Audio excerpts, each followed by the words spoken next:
I believe a synonym for shapeshifter is skinwalker, so this list might include some of those too. Anyways, let's shift into gear.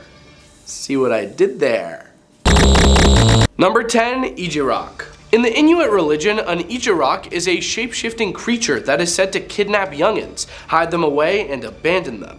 The Inukshuk of stone allows these little peeps to find their way back if they can convince the Ijirok to let them go. In North Baffin dialects, Ijirok means shapeshifter, while Tariakshuk appear like a half-man, half-caribou monster. An Ijirok can appear in any form it chooses, making it particularly deceptive. Their eyes will always stay red, no matter what they shapeshift into. Their real form is just like a human, but their eyes and mouth are sideways. When you are hunting somewhere that Ijirate inhabit, you will see them in the corner of your eye for a fleeting moment. If you try to observe them directly, however, they are completely elusive. They are sometimes helpful, sometimes fatally deceptive. Number 9, the Navajo Skinwalker. The Navajo, or Dene, people of North America have a long-standing belief in magic and shapeshifting, and the Skinwalker, or Yi-Naldlushi, continues to stand as one of the more widely known examples of both.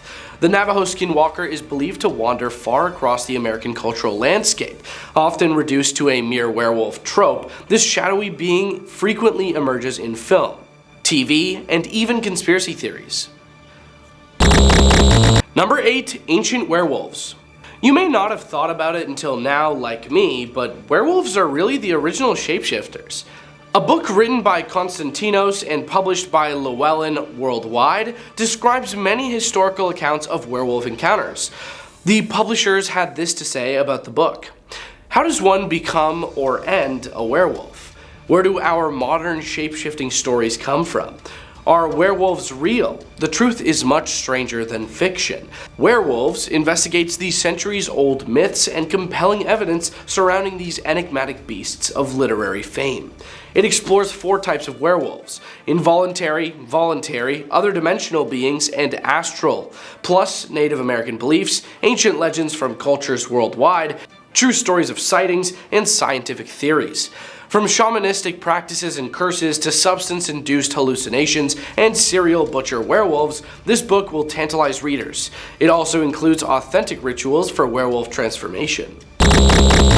Number 7, Lobizon.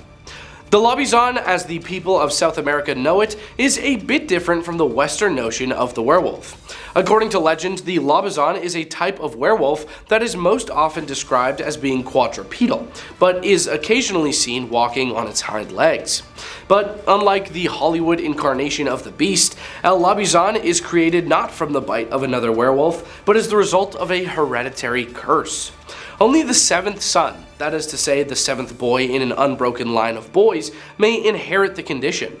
This has caused immense fear in the people, and as a result has caused a lot of people to give up these boys for adoption, to outright abandon them, and are even removed from the picture by their own families in some cases.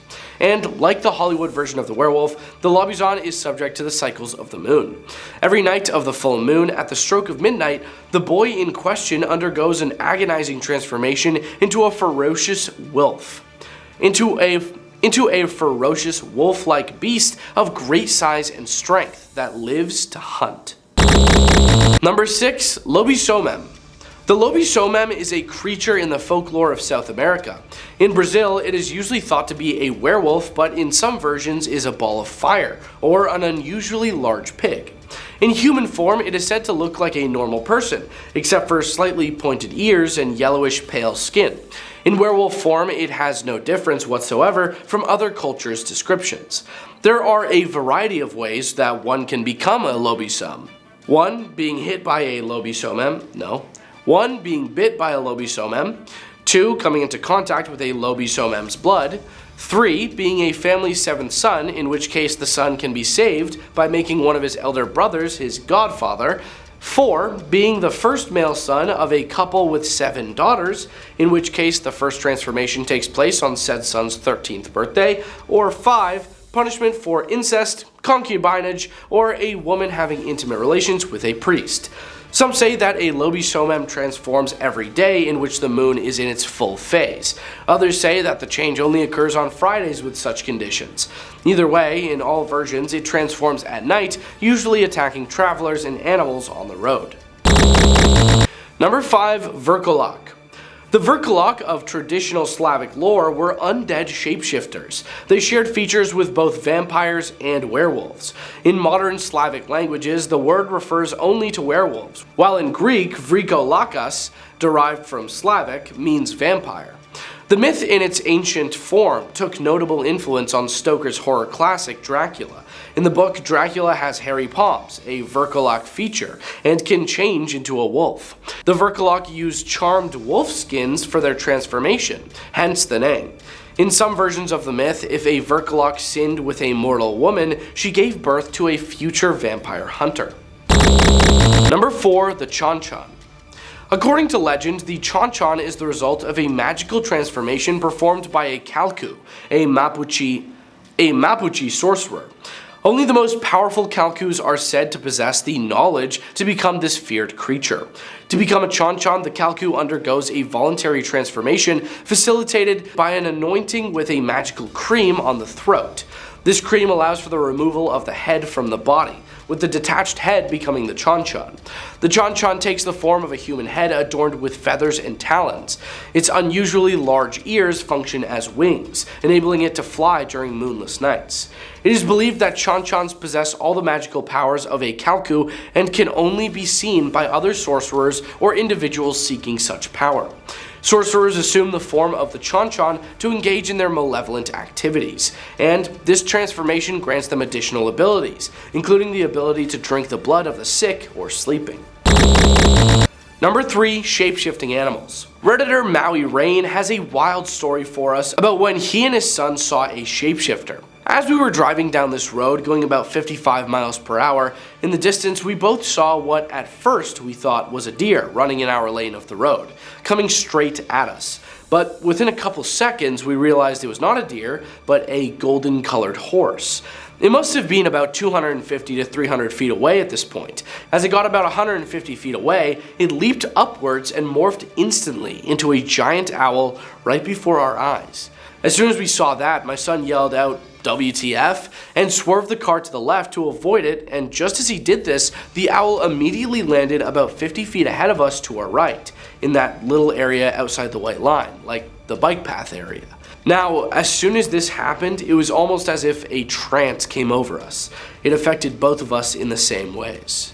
Number 2. Bad graphics. I was walking to work at 8 a.m. this morning in a busy city. The temperature was 6 degrees Celsius or 42 degrees Fahrenheit, so it was cold. I had been awake over an hour at this time, so wide awake, and was listening to music on YouTube as I walked. Coming towards me down the street, I saw a man in shorts, short sleeves, and thongs walking down the street. I glanced at his face and saw that it was really vague or nondescript, almost featureless. At first I thought they were wearing a stocking over their head, and I was trying to think of a reason they'd be doing that. But then I realized this person just had extremely vague features, like just a smooth surface where their face should have been. They had bright blue eyes and a lump where their nose should have been, and otherwise their face was formless. They had no hair on their head, no facial hair. As I got closer, their face got more definition, like it was loading in or something. And by the time they were next to me, I could see their face more clearly. Still a fairly nondescript face, but now I could see a more human nose, cheeks, etc.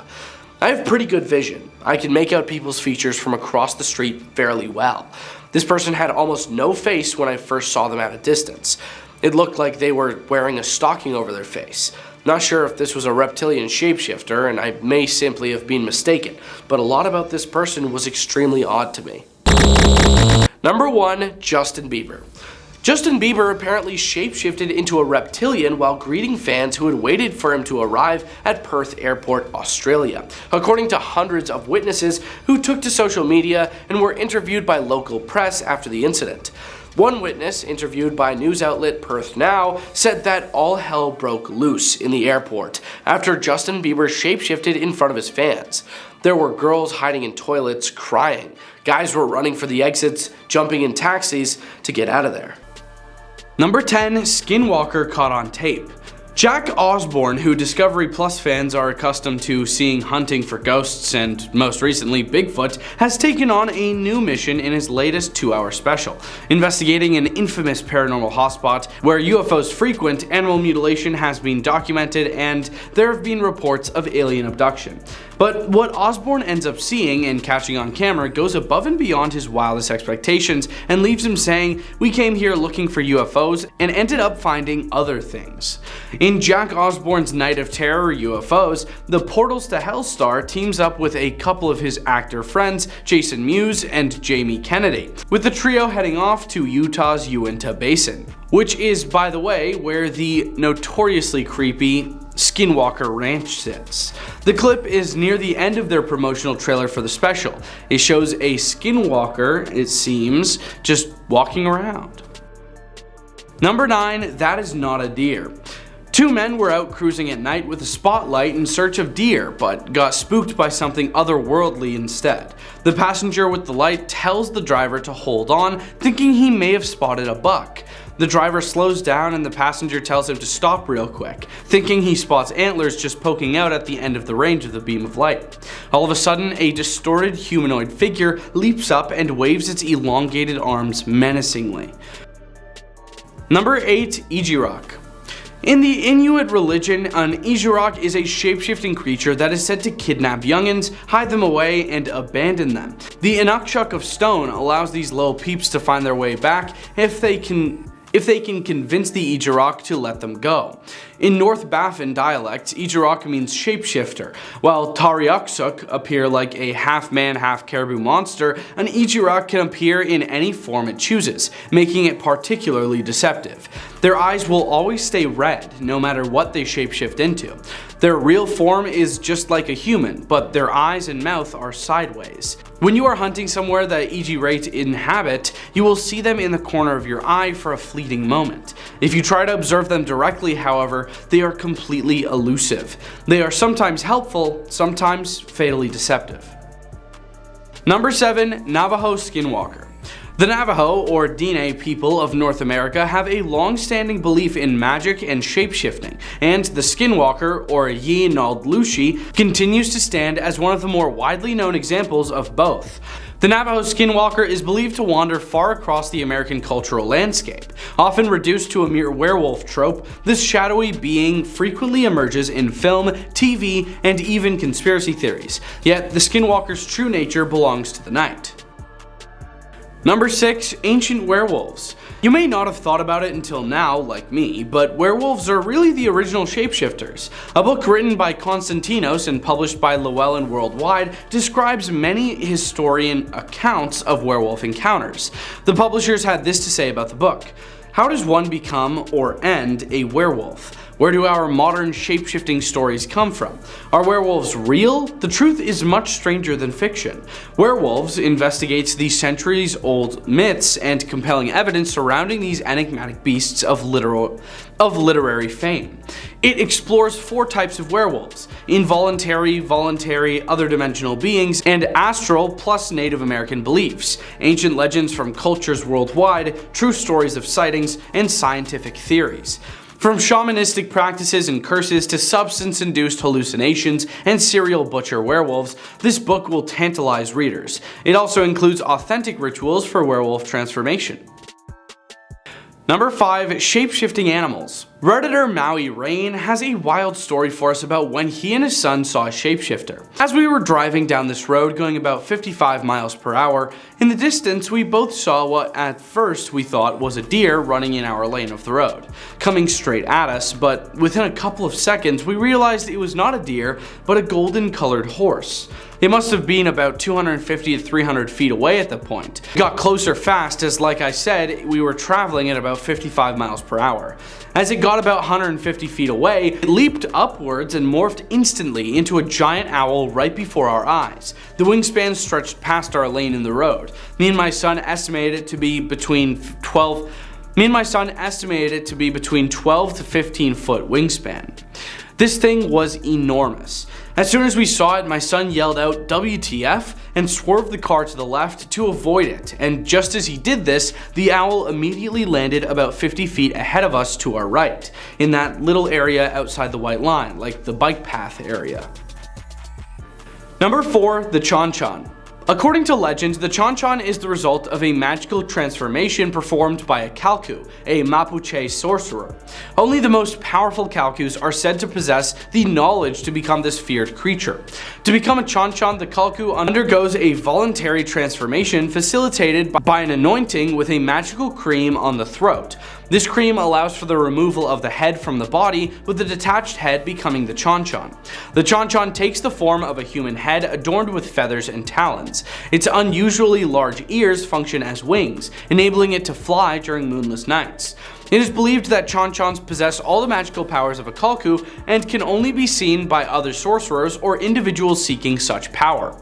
Sorcerers assume the form of the CHONCHON to engage in their malevolent activities, and this transformation grants them additional abilities, including the ability to drink the blood of the sick or sleeping. Number 3, Justin Bieber. Justin Bieber shapeshifted into a reptilian while greeting fans who had waited for him to arrive at Perth Airport, Australia, according to hundreds of witnesses who took to social media and were interviewed by local press after the incident. One witness, interviewed by news outlet Perth Now, said that all hell broke loose in the airport after Justin Bieber shapeshifted in front of his fans. There were girls hiding in toilets crying, guys were running for the exits, jumping in taxis to get out of there. Number 2, Lobizon. The Lobizon, as the people of South America know it, is a bit different from the Western notion of the werewolf. According to legend, the Lobizon is a type of werewolf that is most often described as being quadrupedal, but is occasionally seen walking on its hind legs. But unlike the Hollywood incarnation of the beast, a Lobizon is created not from the bite of another werewolf, but as the result of a hereditary curse. Only the 7th son, that is to say the 7th boy in an unbroken line of boys, may inherit the condition. This has caused immense fear in the people, and as a result has caused a lot of people to give up these boys for adoption, to outright abandon them, and are even removed from the picture by their own families in some cases. And like the Hollywood version of the werewolf, the Lobizon is subject to the cycles of the moon. Every night of the full moon, at the stroke of midnight, the boy in question undergoes an agonizing transformation into a ferocious wolf-like beast of great size and strength that lives to hunt. Number 1, Verkolok. The Verkolok of traditional Slavic lore were undead shapeshifters. They shared features with both vampires and werewolves. In modern Slavic languages, the word refers only to werewolves, while in Greek, Vrykolakus, derived from Slavic, means vampire. The myth in its ancient form took notable influence on Stoker's horror classic Dracula. In the book, Dracula has hairy palms, a Verkolok feature, and can change into a wolf. In Serbian mythology, the Verkolok use charmed wolf skins for their transformation, hence the name. In some versions of the myth, if a Verkolok sinned with a mortal woman, she gave birth to a future vampire hunter. Starting our list right at number 10, we have Sirenhead uses mimicry to hunt. A YouTuber by the name of X71N was filming while venturing through a creepy forest somewhere in Saudi Arabia where he lives.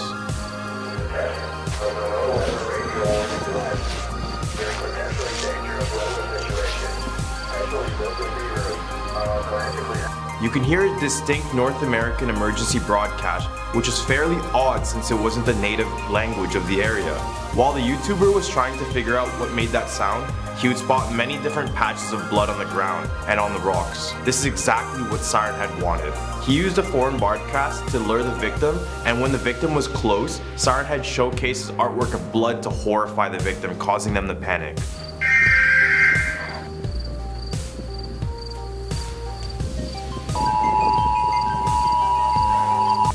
Then, we can see the YouTuber encountering Sirenhead only to be chased away. As the person hid for their life, they found out another feature about the Sirenhead.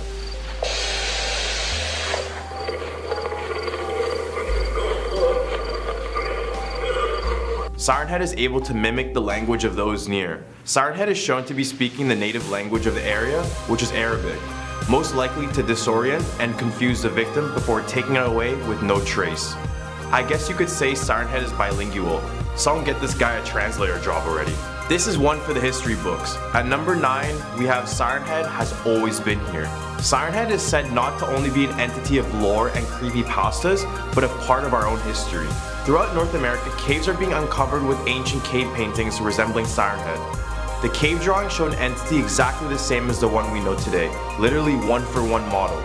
Tall but thin creature with sirens as the head. These paintings showed Siren Head in battles with ancient humans, potentially showing that it has always been hostile and dangerous. The weird thing about this is that it shows the sirens on their head making sounds, which is odd because they would have no idea what a siren was, nor what they functioned for. So here's a weird theory. Maybe our idea of a siren originated from these cave paintings, but we'll never know. So I guess we gotta dig up some Siren Head fossils. Just when you thought it couldn't get worse, at number 8 we have Siren Head can evolve to a multi-headed or mega-horned Siren Head. Sharing the similar characteristics as a normal Siren Head, the multi-headed and mega-horned Siren Head are an advanced and evolved version of Siren Head. The multi-headed Siren Head variant has more than 2 sirens as its head, hence the name. What sets them apart from a regular Siren Head is that they send out loud, high decibel screeching noises, enough to blow a person's brains away.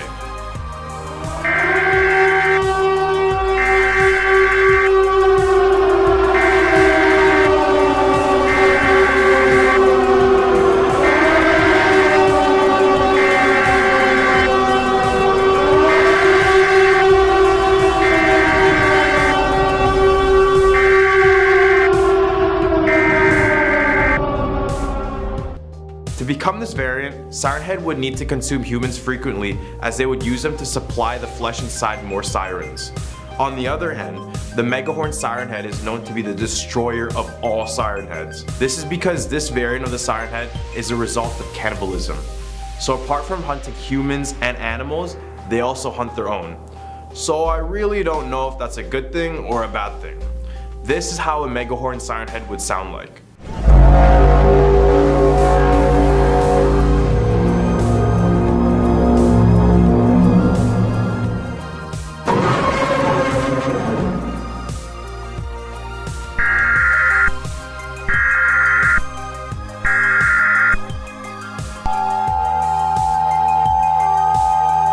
Sounds like an angel, right? The Megahorn Siren Head is different in a sense that it doesn't walk upright, but moves around like a spider, with many people mistaking it as a large spider. Just when we thought the Siren Head alone was a menace, its evolved versions really just want to watch the world burn.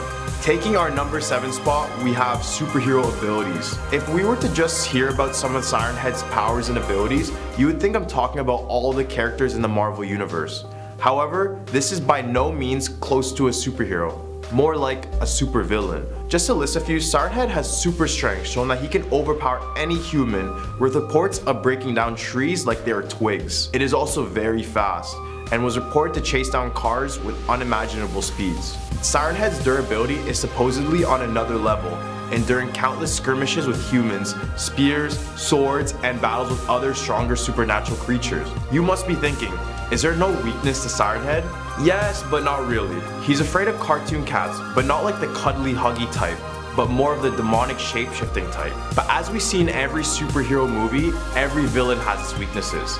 Siren Head is shown time and time again to be this ever so strong monster, and it really makes me think that we would need a full army of soldiers to take it down. Coming in at number 6, we have Siren Head uses different sounds strategically. Siren Head is reported to make many different sounds. For some, it may be an emergency broadcast, and for others, it may be their loved ones talking. All of Siren Head's sounds are used for specific purposes with the end goal to lure and hunt victims away. For example, there are reports saying that Siren Head would use the voices of loved ones and cries for help to give victims a sense of urgency to investigate. Others report saying that Siren Head would use loud screeches and air raid sirens to scare people away from it. The use of sound is very important to Siren Head. This is basically what gives it the name in the first place. Then if that wasn't so bad, some more evolved versions of Siren Head are reported to play such sounds that it could quite literally rupture eardrums and in some cases blow a victim's head off. I don't know about you, but earplugs will definitely be an essential when I go out to the woods next time. Right in the hump of our list, we have Siren Head lurks in all forests. Similar to a fellow monster, Slenderman, Siren Head is mainly found in the woods. This is not limited to only North American forests. Siren Head is international, just like Pitbull, aka Mr. Worldwide. Siren Head is able to utilize his lanky appearance by blending into tall trees. The denser the forest, the more hiding spots Siren Head has to play in. Because as victims enter the woods, they pay less attention to the trees as there are just too many to notice, which makes the Siren Head disguise perfect for trapping and hunting people. Siren Head can also stay motionless for days at a time, blending in with its surroundings as if it was natural. As well, Siren Head's main ability to play sounds is especially useful in the wilderness. When sounds play in the woods, the source of the sound is usually up for mystery since sound echoes through the forest, leaving victims confused and disoriented. This kinda sucks because next time I go into the woods, I'm gonna be looking at every single tree like a tree expert to determine if one of them could be Siren Head. Taking our number 4 spot, we have Siren Head hunts for fun. Siren Head is definitely confirmed to have hunted humans, but the purpose seems to be unknown. The only confirmed reason for killing humans is to increase the number of sirens on their head, which should make them a multi-headed Siren Head. Other than that, there is no confirmed nutritional value that comes with eating humans. This brings me to the conclusion that Siren Head hunts for sport. They use sneaky and deceptive ways to hunt humans, such as mimicking, disorienting through sound, and transformation, which all sound like fun ways to play with prey before devouring them. I know if I was hunting for sport, I would definitely not make it easy for myself, but instead do things to spook and confuse the victim first. All the way at our number 3 spot, we have blind but can see everything. How can a blind creature be able to see the things that Siren Head can? Well, Reddit user The Retail Red Shirt said in a post that Siren Head uses echolocation to find where its prey is and where they're going to go. This would explain how they're able to be aware of their surroundings at all times. Just like bats, echolocation is used to emit a sound wave that bounces off an object, returning an echo that provides information about the object's distance and size. This would also explain why they're known to avoid big cities, as the sounds are much different than in a forest. It would explain how they're able to distinguish animals apart, especially humans in which they prey on. And better yet, the Reddit user also mentioned that Siren Head emits white noise while sleeping, saying it is an evolutionary adaptation to avoid getting killed or hunted. Next time I hear any sounds in the woods, I'm getting straight out regardless if it even is a wild animal. Call me paranoid. An eerie story takes our number 2 spot. That's not my mom. In 1978, a young girl named Catherine went missing after she heard strange noises coming from the woods behind her house. Her sister said Catherine heard the voice of her mother calling to her, but something about this voice sounded distorted and wrong. Upon looking into the woods, they saw a tall humanoid figure with 2 siren speakers with human mouths inside. This is just another one of Siren Head's abilities to play the voices of his victims' families to lure them in. This was apparently one of the first original sightings of Siren Head. I just hope if we all hear our mom in the middle of the woods at night, we won't start investigating and end up like the first victim in all horror movies. Securing our number 1 spot, we have Siren Head has enemies other than humans. No, we are not talking about coyotes or wolves. Siren Head has enemies that are on a different level than us humans. Siren Head's most notorious enemies include Longhorse and Cartoon Cat. Let's talk about Longhorse first. Unlike Siren Head, Longhorse is a sort of a hero in the realm of creepypasta beasts and monsters. He appears with a horse skull without a jaw for a head. His neck extended almost infinitely, it seems, causing uncertainty with how large it really is. He's a hero in a sense that he cares for humans, even going as far as being a protector and warning us of future disasters. Longhorse can break physics by its ability to teleport and levitate, which could be credited to its infinity neck. His other enemy, Cartoon Cat, is, as the name implies, a literal cartoon of a cat. However, this cat would not be your normal fluff ball. This cat was a tall, slender creature that could shapeshift to any shape of its liking. It was also immortal, and better yet, it had no apparent weaknesses like Siren Head. It's considered to be the most evil and dangerous creature of all. These 2 different creatures are said to be fighting the Siren Head, but after finding out the type of creatures they are, it's best to believe that humans are just baby food to Siren Head. Let's start our list right. At number 10, we have the CODEX GIGAS. The CODEX GIGAS, more commonly known as the Devil's Bible, is a 3-foot-tall medieval manuscript with origins being completely unknown to historians. The story goes that a monk got sentenced to solitary confinement for breaking his religious vows. To avoid the punishment, he claimed that he was going to write a book filled with all of the knowledge in the world. After hours of writing, he found that this was an impossible task and decided to pray to God for divine intervention, hoping to receive all of the knowledge in the world. However, God didn't answer. Instead, he turned to Satan. Cause like, why not? Instead of the holiest person in the world, let's just pick the worst guy. And it's said that Satan assisted him in writing this book.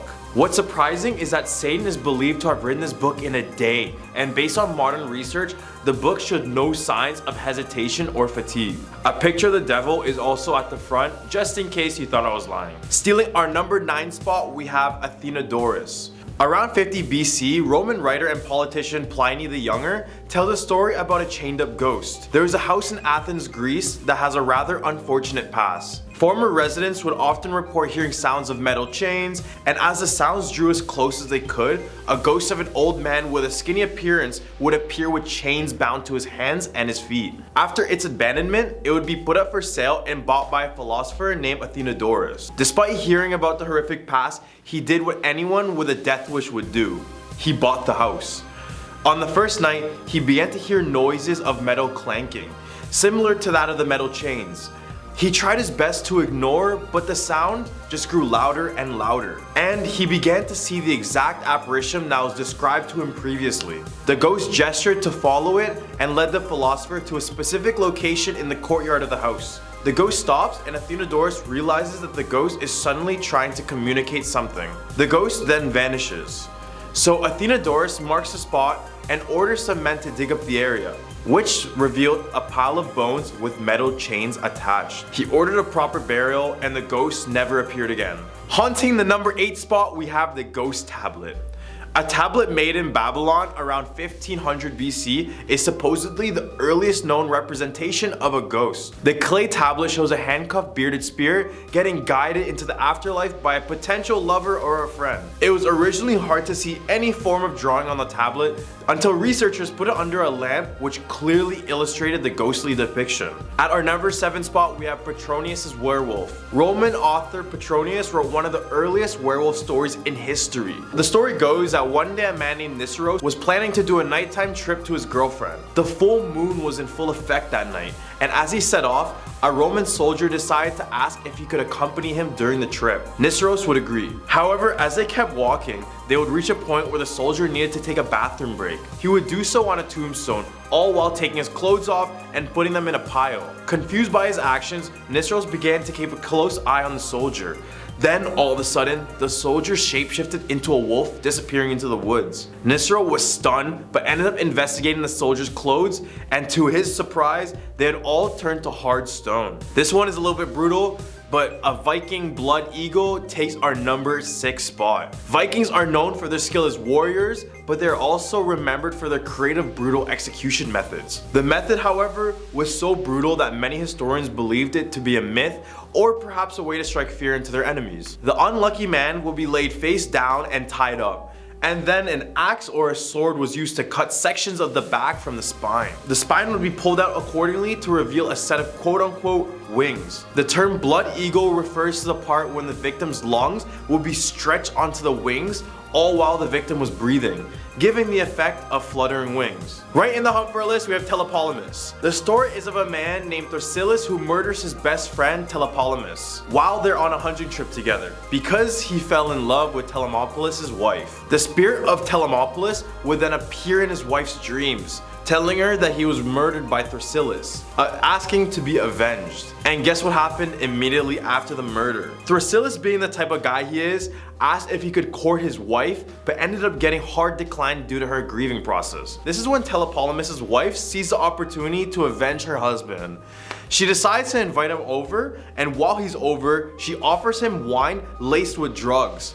eventually making him unconscious. This is where it kind of gets gory, so kids, just close your eyes. Knowing that death is too easy of a punishment, she decides to blind him using her hairpins. Down at number 4, we have the human swine of Empress Lu. During the Tang Dynasty, otherwise known as China's Golden Age, Liu Bang, the first emperor, was about to run into a huge problem. His wife, Empress Lu, was a confident person, with many people finding her admirable, including those in office. Unfortunately, Liu Bang was already having an affair with another woman named Lady Qi. Originally, the son of Empress Lu would become the next emperor. However, due to his love for another woman, he wanted Lady Qi to birth the next emperor. Empress Lu became enraged with full intention to get back at this cheating emperor. Despite the emperor's plan to change his heir, Empress Lu's son would become the next emperor. Ready to get revenge on her husband and fearful of being overthrown, Empress Lu decided to poison the son of Lady Qi, and if that wasn't enough, Empress Lu would proceed to cut off Lady Qi's hands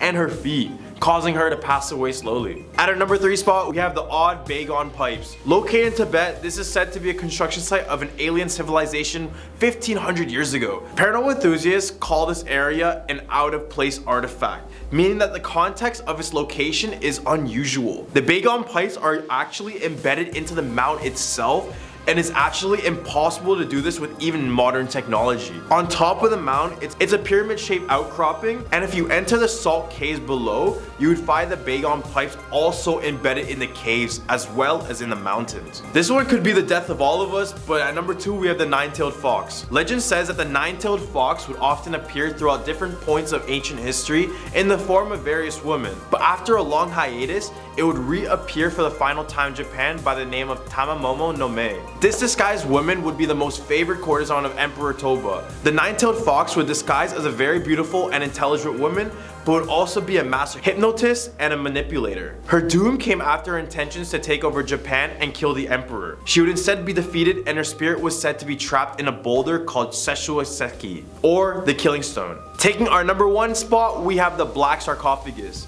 Archaeologists dug up an ancient black sarcophagus in Alexandria, Egypt, dating around 300 BC. Upon discovery, they had become very wary of the possibility that the sarcophagus could be cursed. Instead, inside were the remains of 3 skeletons, ancient etched drawings, and ancient sewage water, making this a perfect gift basket for the devil. There are many drawings of poisonous and venomous creatures all around the sarcophagus, making many to believe that these are warning signs to just keep away. And guess what they did? Scientists went through every single bone, but had to stop multiple times due to the terrible odor. Starting our list right at number 10, we have the aswang. In my home country, the Philippines, there is an evil shape-shifting creature known as the aswang. Whenever I did something wrong or when I was out late, this is the exact creature my parents would threaten me with, and it still terrifies me to this day. As I already mentioned, it can shapeshift, and the best way to imagine an aswang is to combine a vampire, a ghost, a witch, and a werewolf into a bowl, and this is what you would get.